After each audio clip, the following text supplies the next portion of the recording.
everyone, this is Lena again. So how can we break through our stuckness and start to embody a greater potential of ourselves? And what I mean by greater potential is how can we have more peace and joy in our heart? How can we express our creative gifts in the world?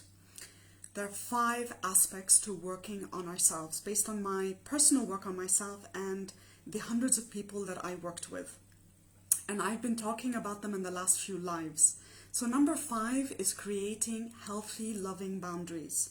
Number 4 is making peace with your past, working with your inner child, your wounded inner child, learning about the conditionings that you were raised with and your limiting beliefs, and the power of forgiveness. That's all part of number 4.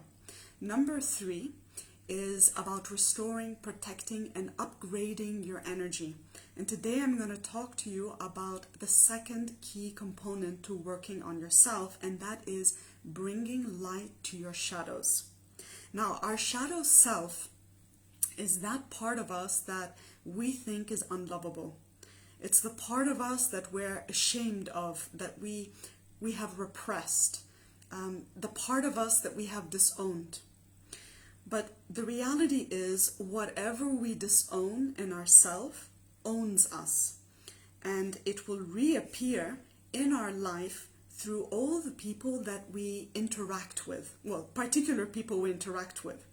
So basically, people that bother you, people that really annoy you, people that you're really scared of, people you're disgusted with, like all of these are actually projections of our shadow self.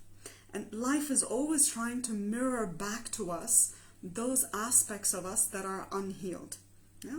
So I'm talking about bringing light into our shadow.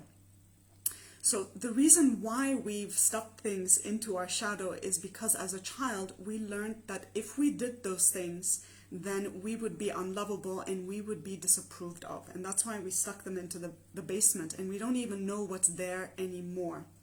But these things end up limiting our life. So how do we start to work with our shadow self?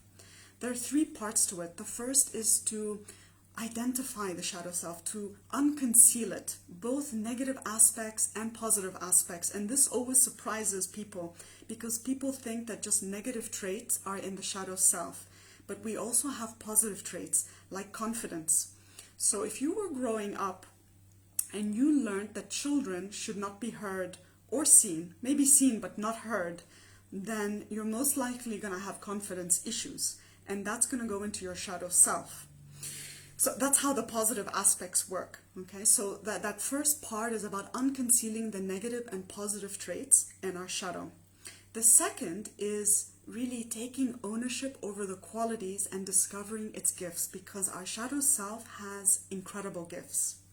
The third is embracing those parts of us and loving those parts of us back into wholeness. When we do this, you will really experience a sense of wholeness like you never have before. You will experience embodying your gifts like you never have before. When we don't do shadow work, we sabotage ourselves, we repress ourselves, or we act out and we feel dissatisfied. So this is one of my favorite subjects because it's about reclaiming our hidden power. And with people I work with, this is always like the aha step that they take in their self-work, because there is gold in our darkness. But working on our shadow self isn't easy to do on your own. And that's why I developed an online program called Detox from Judgment and Shine Your Light in the World. It's starting this Sunday. It's just for women, and I cover all 5 aspects. If you're interested to know more, you can book a call with me, email me to know more, and I'm happy to, actually hear about what's going on for you and to see if the program is a good fit for you. Thank you for listening, and have a blessed day.